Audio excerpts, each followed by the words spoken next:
Class 9 के students, आपका स्वागत है मैथ्स के इस क्लास में। नंबर सिस्टम संख्या पद्धति जो चैप्टर 1 में है। संख्या पद्धति में हम लोग कुछ नंबर्स के बारे में जानेंगे जिसके बारे में आप पहले से ही जानते हैं, और कुछ अन्य नंबर्स के बारे में भी हम लोग जानेंगे। तो चलिए शुरू करते हैं। प्राकृतिक संख्याएं, नेचुरल नंबर्स। नेचुरल नंबर्स जिसका प्रतीक है कैपिटल N, जो कि आप देख रहे हैं बोर्ड में, कैपिटल N। यह रहा कैपिटल N। और यह गिनती की संख्याएं होती हैं, जैसे 1 2 3 4 5 6 7 8। बचपन में हम लोग सीढ़ियाँ चढ़ा करते थे, 1 2 3 4 गिनते गिनते आगे बढ़ते थे। वही है नेचुरल नंबर्स। और सबसे छोटी नेचुरल नंबर्स यानी छोटी प्राकृतिक संख्या पूछी जाए तो आपका आंसर होगा 1। सबसे छोटी प्राकृतिक संख्या 1। अब पूर्ण संख्या क्या है? Whole numbers. पूर्ण संख्याएं जो है वो होल नंबर्स। इसका संकेत कैपिटल W है, जैसा कि आप देख रहे हैं स्क्रीन में। और यह शुरू होता है, अब सीढ़ियाँ चढ़ने की बात कर रहे थे, तो सीढ़ियाँ चढ़ने की बात कर रहे थे, तो इसमें जहाँ से हम लोग शुरू करते हैं वह तो नहीं गिनते थे बचपन में, वह तो 0 है। एक कदम बढ़ाया तो 1 हो गया, 2 हो गया, 3 हो गया, यानी 0 से हम लोग शुरू करते हैं। जब चलना प्रारंभ नहीं करते हैं, तैयार होते हैं सीढ़ी चढ़ने के लिए, तो जहाँ पे खड़े होते हैं सीढ़ी के नीचे वह 0 होता है हमारा, है ना बच्चों। तो होल नंबर्स कुछ नहीं है, ये प्राकृतिक संख्याएं ही है, लेकिन इसमें अलग से एक 0 लगा होता है। देख रहे हैं आप, 0 लगा होता है। यह 0 से शुरू होता है। 0 1 2 3 4 5 6 7, यह भी बढ़ती जाती है प्राकृतिक संख्या की तरह। सबसे छोटी पूर्ण संख्या हम लोग कह सकते हैं यह 0 है, लेकिन सबसे बड़ी पूर्ण संख्या को नहीं कहा जा सकता है कि क्या होगी, क्योंकि ये अनंत तक इसका विस्तार होता है, जैसा कि प्राकृतिक संख्या का भी विस्तार अनंत तक है। इसलिए सबसे बड़ी प्राकृतिक संख्या अगर पूछी जाए तो उसका जवाब हम लोग नहीं दे सकते। अब दो प्राकृतिक संख्या और पूर्ण संख्याओं के बारे में हमने जाना। अब आगे बढ़ते हैं। ये हो गया पूर्णांक, है ना। और इसका प्रतीक है Z, जैसा कि आप देख रहे हैं। और Z आता है झेलेन शब्द से, जो कि जर्मन शब्द है, जिसका अर्थ होता है गिनना। इसमें क्या क्या चीज हो सकते हैं? इसमें पूर्ण संख्याएं तो रहती ही हैं, यानी 0 1 2 3 4 5 ये सब तो रहती हैं।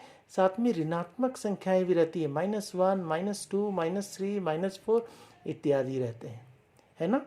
तो यह पूर्ण संख्या से भी बड़ा घर होता है प्राकृतिक संख्याओं का, पूर्णांक का, यानी कि इंटीजर्स का, पूर्णांक का बड़ा घर होता है प्राकृतिक संख्या, और पूर्ण संख्या से भी बड़ा।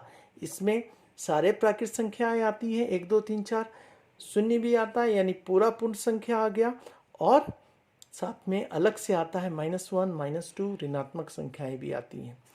ना ही इसका हम लोग सबसे छोटा पूर्णांक बोल सकते हैं, और ना ही सबसे बड़ा पूर्णांक बोल सकते हैं, क्योंकि यह दोनों तरफ अनंत तक इसका विस्तार होता रहता है। और यहाँ बता दें कि धनात्मक पूर्णांक अगर बोला जाए तो यहाँ से होता है 1 2 3 4 5 6 7 8।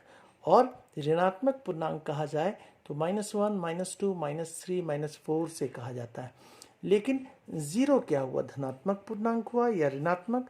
तो 0 के बारे में आप जान लें कि 0 ना ही धनात्मक पूर्णांक है, ना ही ऋणात्मक पूर्णांक है। अब चलते हैं हम प्रमेय संख्याएं के बारे में।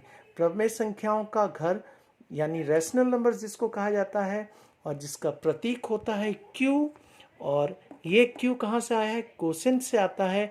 भागफल जिसका अर्थ होता है, ये अंग्रेजी शब्द है कोसेंट। और यह प्रमेय संख्या है क्या? पहले प्रमेय संख्या के बारे में साधारण सी चीज बताऊं कि जब आपको घर में रोटी दिया जाता है कि आधी रोटी और ले लो, तो ये आधी यानी 1/2 है ना, या आधी की आधी और ले लो तो यह 1/4 हुआ। ये कहाँ 1/2 और 1/4 कहीं आप देख पा रहे हैं क्या? प्राकृत संख्या में देख पा रहे हैं या पूर्ण संख्या में या पूर्णांक में? यह कहीं नहीं है ना। इसका घर, चूंकि यह भी संख्या है तो इसका घर होता है प्रमेय संख्या का घर में यह रहता है। ठीक है, तो प्रमेय संख्या का घर में किस तरह के रहते हैं? 1/2, 3/4, -7/9, 8/-7, और जितने पूर्णांक है या कहें पूर्ण संख्या, प्राकृत संख्या, सब इसके घर में रहता है ना। तो देखिए इसके घर में कितना सारा इसके घर में चीज रहता है। प्रमेय संख्या भी अनंत होती है। अब ये इसकी पहचान क्या है? इसके बारे में कहा जाता है कि P/Q के रूप में इसे लिख सकते हैं। हर एक प्रमेय संख्याओं को P/Q के रूप में लिख सकते हैं। और P अंश है और Q हर है, तो P और Q पूर्णांक है। ये ध्यान में रखें, P और Q पूर्णांक है और Q जो है यानी हर, वो 0 के बराबर नहीं होना चाहिए। तो आप कोई भी पूर्णांक ले लीजिए, जैसे मैंने P के जगह पे -4 लिया और Q की जगह पे 3 लिया, तो -4/3 भी पूर्णांक हो गए। अगर आप P के जगह पे 3 लेंगे और Q के जगह में 0 ले लेंगे तो 3/0 वह प्रमेय संख्या नहीं है, क्योंकि Q जो है वह 0 आप नहीं ले सकते, है ना। लेकिन 0 प्रमेय संख्या है, क्योंकि 0 के नीचे 0/1 तो लिख सकते हैं, P/Q के रूप में लिख सकते हैं ना। और सबके नीचे अगर एक एक डाल दें तो 2/1, 3/1, 4/1, सब तो क्या हो जाएगा, भिन्न के रूप में P/Q के रूप में लिख सकते हैं। तो यह सारे पूर्णांक जो हैं वह प्रमेय संख्या ही है। और प्रमेय संख्या में अलग सा क्या है? ये 3/4, -3/4, -7/9, ये सब प्रमेय संख्याओं का घर है। यानी प्रमेय संख्याएं हैं और इसके घर में ये रहती हैं। अब इसको संक्षेप में अगर देखा जाए चित्र के माध्यम से, तो ये सबसे छोटा जो वृत्त आप देख रहे हैं, सबसे वृत्त छोटा जिसके अंदर 1, 2, 3, 4 है, ये छोटा वृत्त जो है ये n का है। n यानी प्राकृत संख्या का है ना।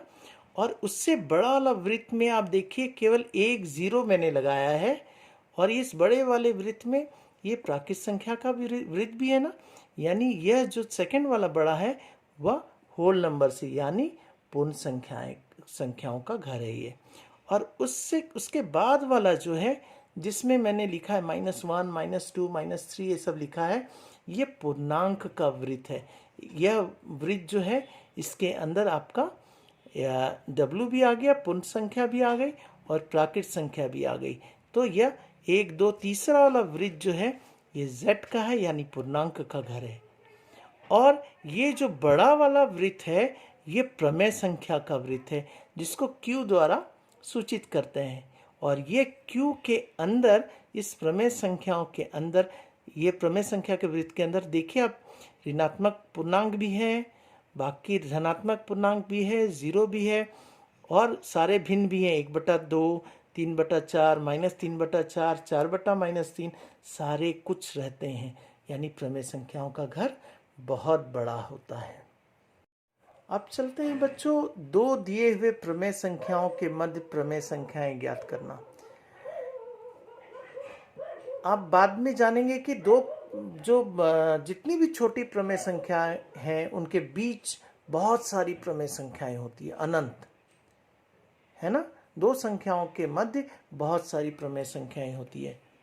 तो अब पहले हम लोग देख लें कि 1 और 2 जिसे कहते हैं, संख्या रेखा तो हम लोग बनाना बचपन से ही जान रहे हैं।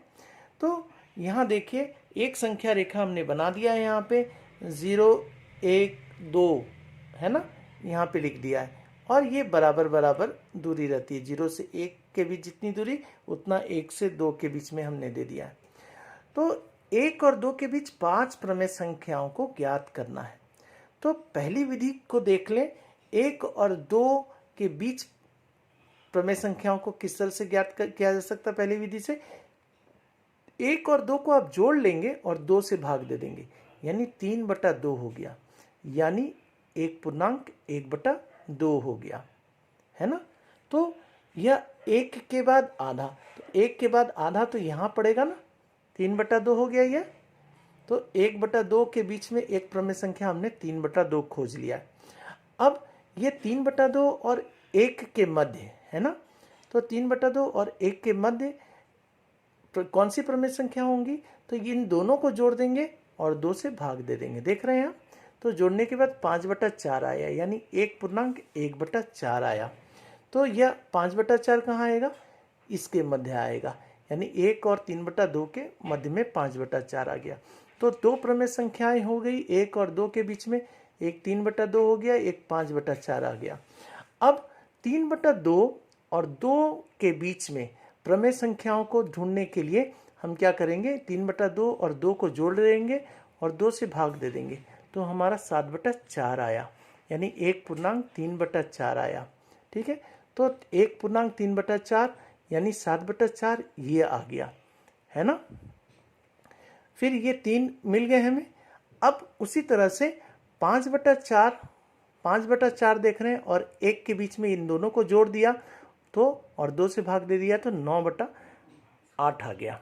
उसी तरीका से ये 7/4 और 2 के मध्य संख्या निकालने के लिए इन दोनों को जोड़ के 2 से भाग दे दिया, है ना, और ये 15/8 आ गया, 15/8। तो हमें 5 संख्याएं मिल गई, 1 2 3 4 5, किसके मध्य, 1 और 2 के मध्य, है ना। ये हो गए अभिष्ट 5 प्रमेय संख्याएं, 9/8, 5/4 इस तरह से हो गए। अब दूसरी विधि जो है वह देखिए, जब ज़्यादा संख्या निकालनी है आपको तो दूसरी विधि का प्रयोग उचित होगा। देखिए 5 प्रमेय संख्याएं निकालनी है और 5 प्रमेय संख्या निकालनी है और उनके हर अगर समान है, जैसे 1 का हर कितना है, कुछ नहीं है, मतलब 1 है नीचे इसका, 1/1 तो लिखा जा सकता है ना, और 2 के नीचे भी 1 लिखा जा सकता है, तो 2/1 1/1 दोनों का हर 1 और 1 है, समान है। अब क्या करनी है, 5 प्रमेय संख्या निकालनी है तो 5 में 1 जोड़ देंगे यानी 6। अब ये जब हर समान होते हैं तो जितनी संख्याएं निकालनी है उसमें 1 जोड़कर जो आता है संख्या उससे ऊपर नीचे गुना कर देते हैं। 6 और 6 को 6 से गुना कर दिया, फिर ये 2/1 को 6 से ऊपर और नीचे गुना कर दिया, तो ये 12/6 आ गया और ये 1 का मान आ गया 6/6। अब 6 जो अंश को देख रहे हैं और इधर 12 देख रहे हैं, 6 के बाद से गिनना शुरू कीजिए आप, 7/6, 8/6, 9, 10, 11 तक गिनेंगे और सबके नीचे 6 लगा देंगे। 6 के बाद से गिनेंगे 7, 8, 9, 10, 11, है ना, और सबके नीचे 6 लगा देंगे, तो हमारे पास 5 संख्या हो गई ना, 1 और 2 के बीच में। 1 का नए रूप से क्या लिखा है हमने, 6/6, और 2 को लिखा है 12/6। ठीक है, इस तरह से 1 और 2 के बीच स्थित 5 प्रमेय संख्याओं को हमने देखा।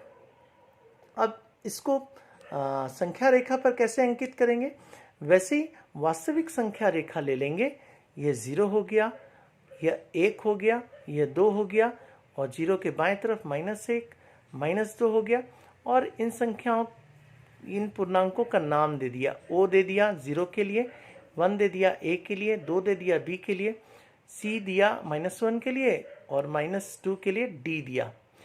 अब चूंकि ये 6 है ना, नीचे सबके हर में 6 है, तो इसको 6 भाग में 1 और 2 के बीच का जो रेखाखंड है उसको 6 बराबर भागों में बांटेंगे।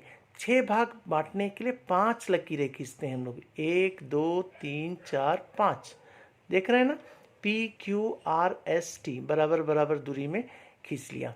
और पहला वाला जो हो जाएगा वो 7/6, दूसरा हो जाएगा 8/6, 9/6, 10/6, 11/6 हो जाएगा। ठीक है, क्योंकि 1 का मान कितना था, 6/6 था ना, उसके बाद तो 7 ही आएगा ना, उसके बाद 8, 9, 10, 11। तो यह पता चलता हमें कि किन्हीं दो दी हुई प्रमेय संख्याओं के बीच अपरिमित रूप से अनेक प्रमेय संख्याएं हो सकती हैं।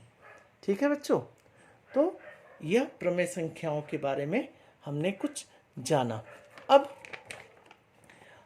फिर अगर ऐसा हो, जैसा कि आप देख रहे हैं, यह 3/5 और 4/5 के बीच 5 प्रमेय संख्याओं को ज्ञात करना है हमें। तो पहले तो हर देखते हैं बच्चों कि ये दोनों का हर बराबर है, एकदम बराबर है, 5 और 5 है। और कितनी संख्याएं ज्ञात करनी है इनके मध्य? 5 प्रमेय संख्याएं ज्ञात करनी। 5 यानी एक उसमें बढ़ा देंगे, 6 से इन दोनों दी हुई संख्याओं को गुना कर देंगे, है ना। 6 से गुना करेंगे इसके अंश और हर को, जैसा कि हमने किया है 6 से, है ना। तो ये 18/30 का रूप ले लिया।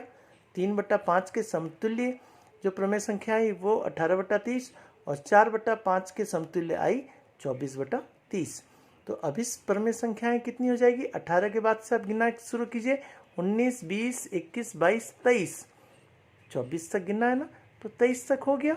तो इन दोनों के बीच 18 और 24 के बीच कितने? 19 से लेके 23 तक संख्याएं आई।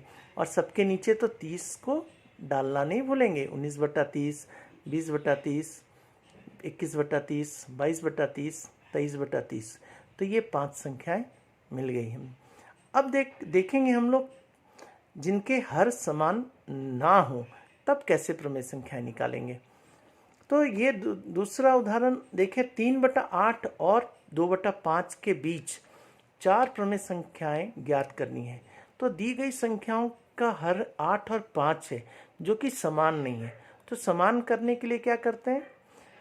जो हर की संख्याएं हैं यानी 8 और 5 का लॉस ले लेते हैं, एलसीएम ले लेते हैं। एलसीएम और 8 और 5 का 40 आता है। इस एलसीएम का उपयोग क्या करेंगे? ये 3/8 40 करने के लिए 5 से गुना करना पड़ेगा एलसीएम लाने के लिए। तो ऊपर नीचे 5 से गुना किया तो ये हो गया 15/40। वैसे ही 2/5 जो है, नीचे 5 है, 5 को 40 करने के लिए 8 से गुना करेंगे तो ऊपर नीचे गुना कर 8 से गुना करने पर ये 16/40 हो जाता है यहाँ पे। तो 3/8 का समतुल्य प्रमेय संख्या 15/40 हो गया और 2/5 का 16/40 हो गया। अब दोनों के हर बराबर हो गए और हमें कितनी प्रमेय संख्याएं ज्ञात करनी है इनके बीच? 4 प्रमेय संख्याएं ज्ञात करनी है। तो 4 में 1 हमने जोड़ दिया और 5। तो 5 से ये जो बराबर हर वाली प्रमेय संख्याएं हमें प्राप्त हुई हैं, समतुल्य प्रमेय संख्याएं, उनके हर और अंश को गुना करेंगे 5 से। जैसा कि आप देख रहे हैं 15/40 को गुना किया 5/5 से और ये हमें मिला 75/200। और फिर 16/40 को भी 5/5 से गुना किया, ऊपर नीचे 5 से गुना किया तो यह 80/200 मिला। अब ये 75 अंश को देखिए, 75 है और यहाँ 80 है। 75 के बाद आप गिनते जाइए, 76, 77, 78, 79 और सबके नीचे आपको पुनः वही कार्य करना है, 200 डाल देना है जो कि हर हमारा था। तो ये 4 संख्याएं मिल गई, 1, 2, 3, 4। किसके बीच? 15/40 और 16/40 यानी 3/8 और 2/5 के बीच ये अभिष्ट 4 प्रमेय संख्याएं मिल गई। अब हम लोग देखते हैं कि -5/7 और 3/7 के बीच 7 प्रमेय संख्याएं ज्ञात करनी है। तो 3 के पहले क्या आता है? 2 आता है, 2 लिख लिया, है ना। देख रहे हैं आप 2 के पहले 1 आता है संख्या रेखा पर, फिर 0 आता है, फिर -1, फिर -2, बाएं तरफ बढ़ते जाता है -3, -4, उसके बाद ही तो -5 आता है और सबके नीचे 7 डाल देना है ना। देख रहे हैं सबके नीचे 7 डाला हुआ है ना। तो ये -4/7, -3/7, -2/7, -1/7, 0, 1/7, 2/7 ये अभिष्ट प्रमेय संख्याएं हमें प्राप्त हो गई। बच्चों ये आप ध्यान में रखेंगे कि दो संख्याओं के बीच अपरिमित रूप से अनेक प्रमेय संख्याएं होती हैं।